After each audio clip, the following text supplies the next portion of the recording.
नमस्कार, मैं हूं अंकुर और आप देख रहे हैं सत्यहिंदी.com। सत्यहिंदी.com को आप लोगों का लगातार भरपूर प्यार मिल रहा है और इसीलिए हम आगे भी बढ़ रहे हैं। अगर आप चाहते हैं कि हम इसी तरीके से आपको सच दिखाते रहें तो आपको एक काम करना होगा और वो है डिस्क्रिप्शन में दिए हुए लिंक पर क्लिक करिए। चलिए अब एक नजर डाल लेते हैं अब तक की सुर्खियों पर। खुदरा महंगाई के बाद मार्च महीने में सरकार को थोक महंगाई के मोर्चे पर भी झटका लगा है। मार्च महीने में थोक महंगाई फरवरी महीने की 13.11% से बढ़कर 14.55% पर पहुंच गई है। सरकार की ओर से जारी किए गए आंकड़ों के मुताबिक देश में थोक महंगाई दर पूर्व में जताए गए अनुमान से भी अधिक रही है। विशेषज्ञों ने इसके बढ़कर 13.30% पर रहने का अनुमान व्यक्त किया था। महीने दर महीने आधार पर मार्च महीने में खाने पीने की चीज़ों की थोक महंगाई दर 8.47% से बढ़कर 8.71% पर आ गई है। वहीं प्राइमरी आर्टिकल्स की थोक महंगाई दर फरवरी के 13.39% से बढ़कर 15.54% पर आ चुकी है, जबकि ईंधन और बिजली की थोक महंगाई दर फरवरी के 31.50% से बढ़कर 34.52% पर आ गई है। सुप्रीम कोर्ट ने सोमवार को लखीमपुर खीरी हिंसा मामले के मुख्य आरोपी आशीष मिश्रा की जमानत को खारिज कर दिया है। अदालत ने कहा कि आशीष मिश्रा हफ्ते भर के अंदर सरेंडर करें। आशीष मिश्रा केंद्रीय मंत्री अजय मिश्रा टेनी के बेटे हैं और लखीमपुर खीरी हिंसा के मामले में उन्हें बीते साल 9 अक्टूबर को गिरफ्तार किया गया था, लेकिन फरवरी में इलाहाबाद हाईकोर्ट की लखनऊ बेंच ने आशीष को जमानत दे दी थी। आशीष की जमानत के खिलाफ लखीमपुर हिंसा के पीड़ितों के परिवारों की ओर से सुप्रीम कोर्ट में याचिका दायर की गई थी। मध्य प्रदेश, यूपी और गुजरात में घरों पर बुलडोजर चलाने का मामला अब सुप्रीम कोर्ट पहुंच गया है। इस मामले में जमीयत उलेमा ए हिंद सुप्रीम कोर्ट पहुंच गई है। जमीयत ने कहा कि याचिका में अपील की गई है कि राज्य के अधिकारियों को कानून की उचित प्रक्रिया का पालन किए बिना आरोपियों के खिलाफ तुरंत कार्रवाई का सहारा नहीं लेना चाहिए। याचिका में ये भी मांग की गई है कि सुप्रीम कोर्ट सरकारों को निर्देश जारी करें कि वो किसी के घर को गिराने जैसी दंडात्मक कार्रवाई ना करें, क्योंकि इस तरह की सजा आपराधिक कानून के तहत नहीं। साथ ही ये भी मांग की गई है कि राज्य के मंत्रियों और पुलिस अधिकारियों को कोर्ट द्वारा निर्धारण करने से पहले लोगों पर अपराध तय करने वाले बयान सार्वजनिक रूप से न दिए जाएं।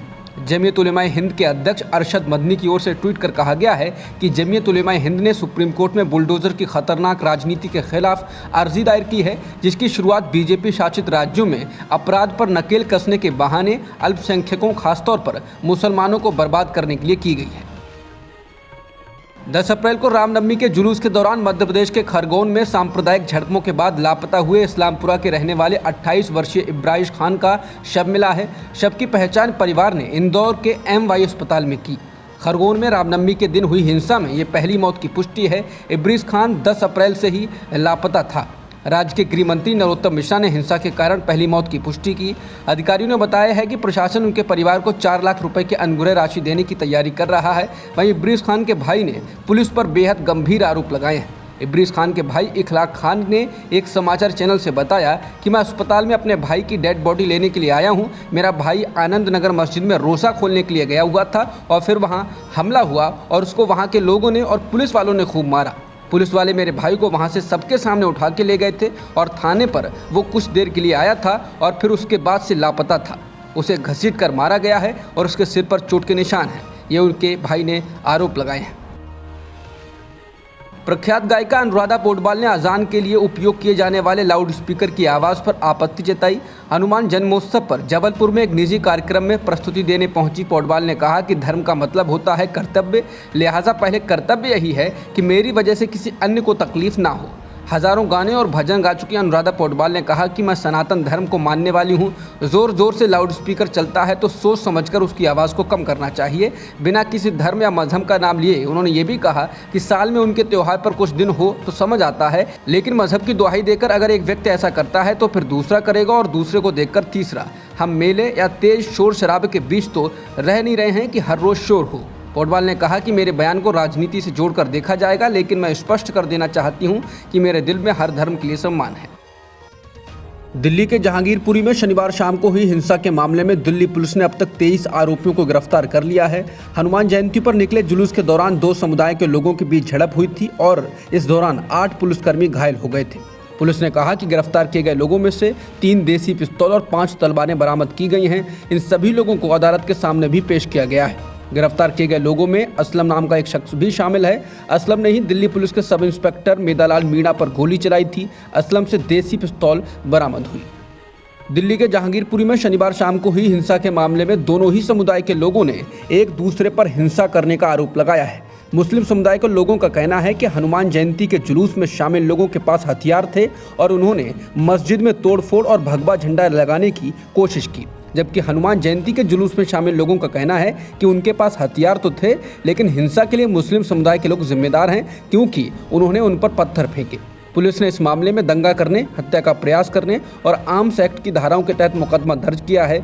इस मामले की जांच के लिए क्राइम ब्रांच और स्पेशल सेल की 10 टीमें बनाई गई हैं। नफरती भाषणों के लिए सुर्खियों में रहने वाला यति नरसिंहानंद फिर से विवादों में घिर गया है। वो हिमाचल प्रदेश के ऊना में हुई एक और कथित नफरती धर्म संसद में शामिल हुआ। एक रिपोर्ट के अनुसार रविवार को हुए उस आयोजन में आयोजकों ने हिंदुओं से हथियार उठाने का खुला आह्वान किया। वक्ताओं ने कथित तौर पर मुसलमानों की लक्षित हत्याओं का आह्वान किया।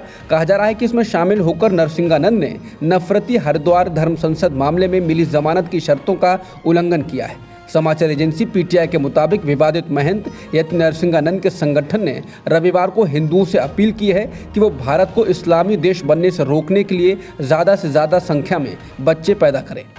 भारत में अब रोज आ रहे कोरोना के मामलों की संख्या में भारी उछाल आने लगा है। पिछले 24 घंटों में देश में 2183 नए कोरोना के मामले दर्ज किए गए हैं, जो कल के 1150 मामलों की गिनती से 89.8% की उछाल है। इसके अलावा कोरोना के कारण रोज होने वाली लोगों की मृत्यु संख्या में भी तेजी से बढ़ोतरी हुई है और ये 214 हो गई है। हालांकि मरने वालों की संख्या में केरल से 62 का बैकलॉग भी शामिल है, फिर भी ये एक दिन पहले के सिर्फ 4 मौतों से बहुत बड़ा उछाल है। हालांकि सक्रिय मामलों की संख्या में 11,558 से 11,542 की गिरावट देखी गई है। दिल्ली में कोरोना के मामलों में वृद्धि दर्ज हुई है। पिछले 24 घंटों में दिल्ली में 517 कोरोना के मामले दर्ज किए गए हैं, जो कल से 12% अधिक हैं। बता दें, ये नए मामले इस साल 20 फरवरी के बाद से सबसे ज़्यादा हैं। हालांकि मामलों की संख्या तो बढ़ी है, लेकिन पॉजिटिविटी रेट दर में कमी आई है। पॉजिटिविटी रेट 5.33% से घटकर 4.21% हो गया है। दिल्ली में कुल सक्रिय मरीजों की संख्या 1518 है, जो इस साल 3 मार्च के बाद से सबसे ज़्यादा है। अब तक की खबरों में इतना ही। बाकी खबरों के लिए बने रहिए सत्यहिंदी.com के साथ।